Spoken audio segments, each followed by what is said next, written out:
يا رب بالمصطفى بلغ مقاصدنا واغفر لنا ما مضى يا واسع الكرم يا رب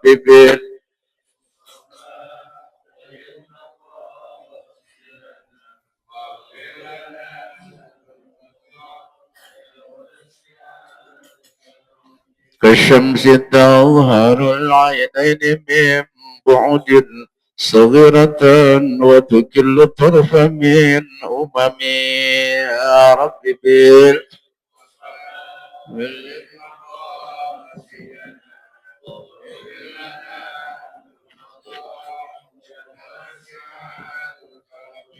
وكيف يدرك في الدنيا حقيقته قوم نيام تسلوا عنه بالحلم يا رب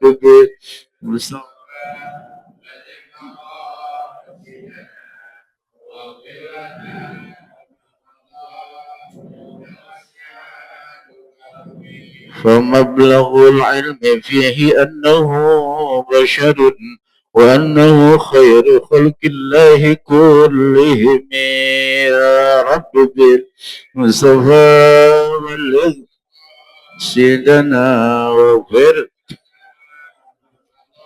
يا واسع الكرم اللهم صل وسلم وبارك عليه وعلى آله.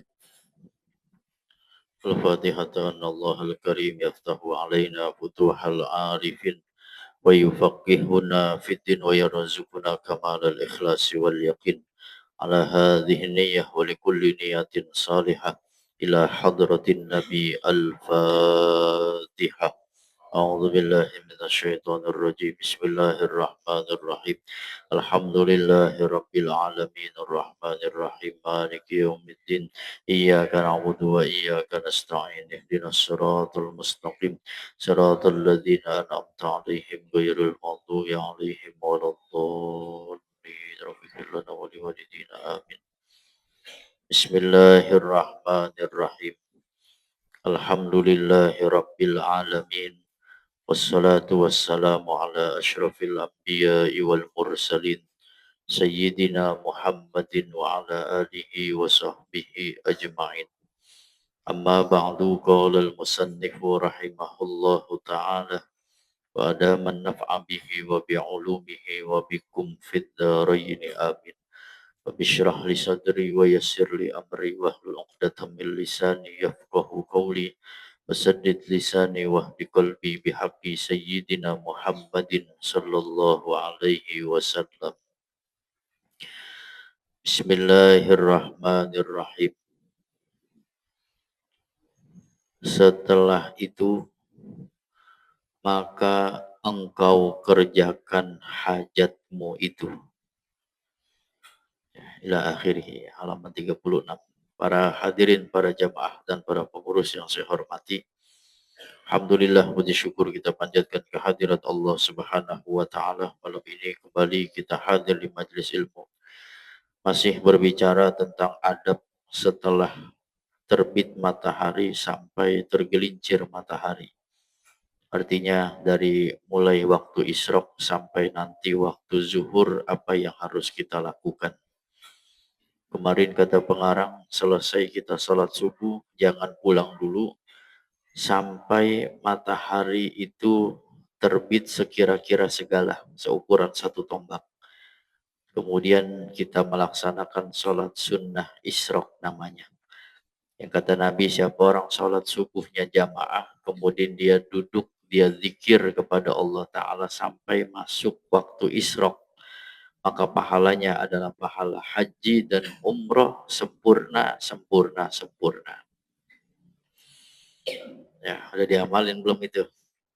Ya, minimal seumur hidup sekali dah. Syukur-syukur bisa setiap hari apa seminggu sekali. Ya, doanya pendek tuh kemarin doanya, tinggal ngamalinnya aja. Nah, selesai sholat isyraq, apa yang kita lakukan? Setelah itu, maka engkau kerjakan hajatmu itu. Nah, yang punya urusan, kerjakan urusannya masing-masing. Yang ada sekolah nganterin anak, kerjakan itu. Yang urusannya ke pasar, kerjakan. Jadi hajat dunia kita kerjakan setelah selesai sholat isyraq. Demikianlah engkau kerjakan pada tiap-tiap yang ada hajatmu yang tak dapat tiada, yang harus mengeluarkan akan dikau daripada pertengahan pekerjaanmu itu, berpaling kepada hak Allah Ta'ala daripada pekerjaan itu. Kata pengarang, kerjakan itu. Yang mau tidak mau, yang harus kamu mengerjakan akan dia. Ya, kita biasanya usia-usia kita segini, habis bayang Isra ngapain kerjaan kita? Punya anak ya kita kan tersekolah anak umpama, itu kan yang mau nggak mau kita harus kerjakan. Atau yang orang punya usaha, dia buka warung silakan buka, dia yang biasa ke pasar silakan ke pasar, yang biasa ke sekolah silakan ke sekolah. Yang tidak mau tidak, yang harus kamu kerjakan akan hajatmu itu. Jadi artinya sekalipun dalam dunia tasawuf tidak hanya mementingkan urusan akhirat, tapi dunianya juga harus dia kerjakan hajat-hajat dia. Maka jikalau tiada bagimu hajat. Nah, habis sembahyang isyraq nih gak ada urusan nih. Nah, habis sembahyang isyraq udah gak ada urusan lagi. Nganterin sekolah ya kagak, ke pasar ya enggak. Ini udah memang benar-benar urusannya akhirat. Apa yang dilakukan kalau orang di hari itu kebetulan gak ada hajat? Kemudian daripada sembahyang 2 rakaat itu, habis sembahyang isyraq gak ada hajat, maka hendaklah engkau mengaji Quran, disuruh ngaji Quran, disuruh baca lagi Quran.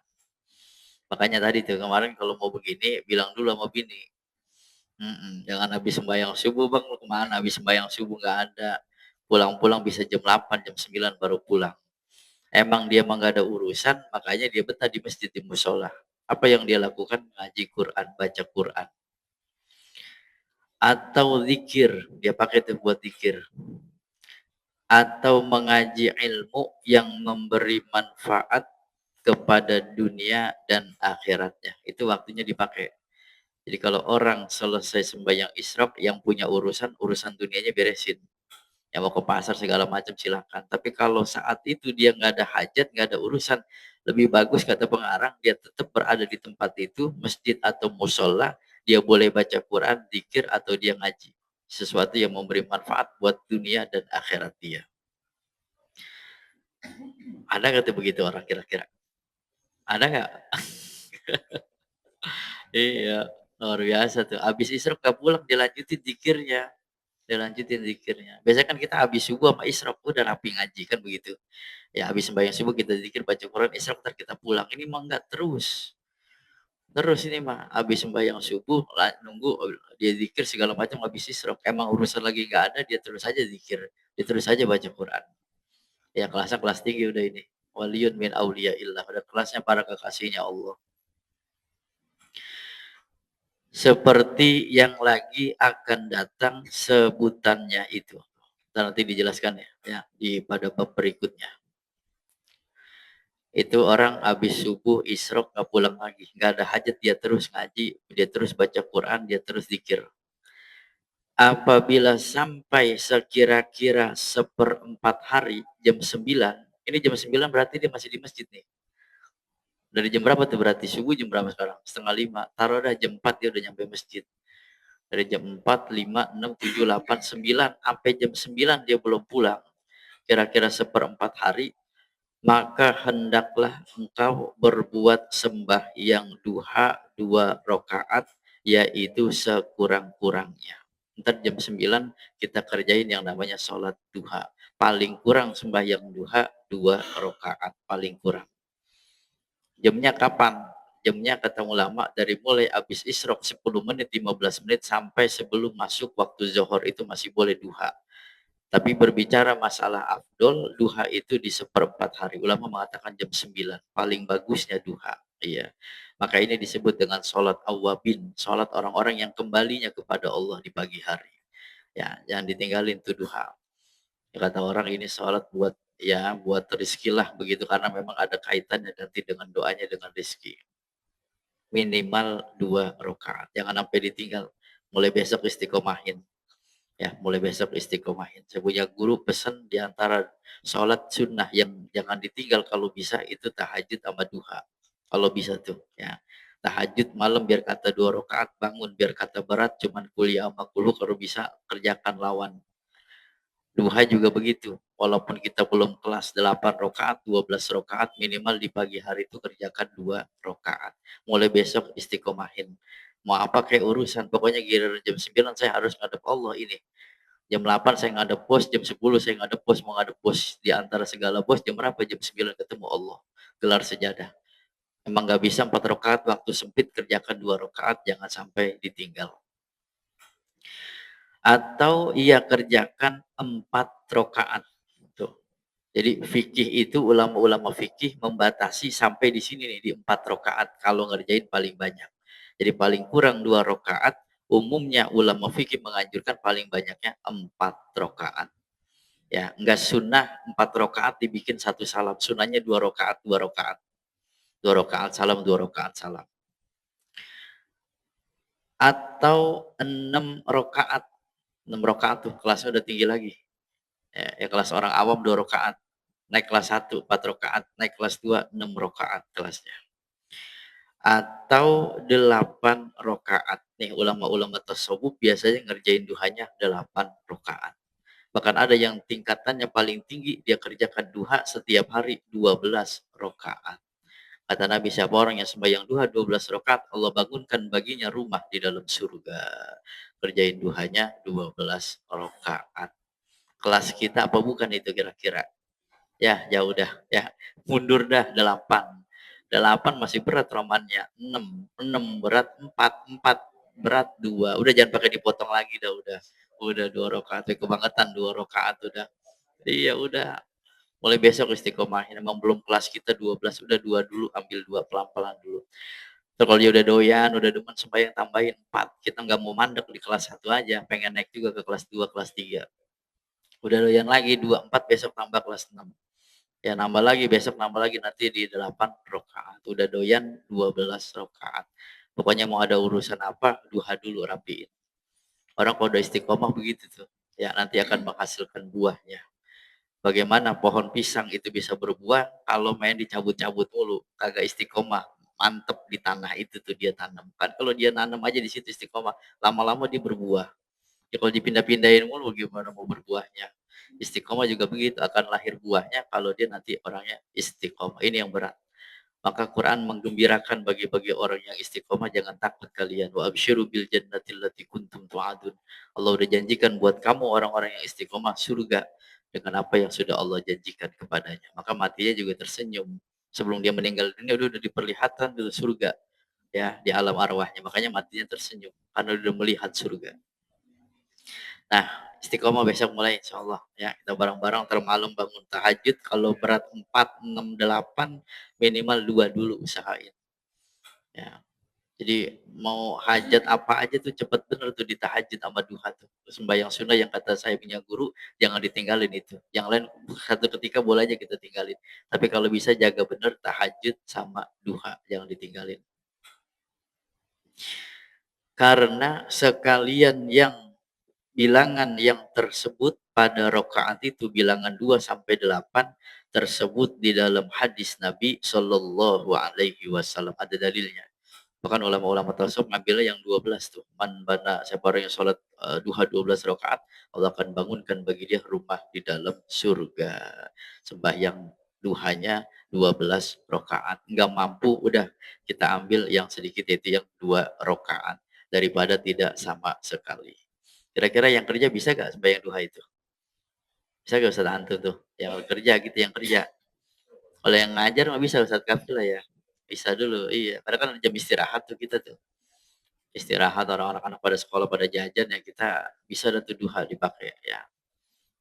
Apalagi yang udah urusan dunianya udah beres, udah nggak punya anak kecil segala macam ya tentu lebih tambah lagi. Dia udah mengarah ke akhirat semua. Maka pesan ulama orang kalau udah umur 40 ya itu udah lebih banyak mikirin buat akhiratnya.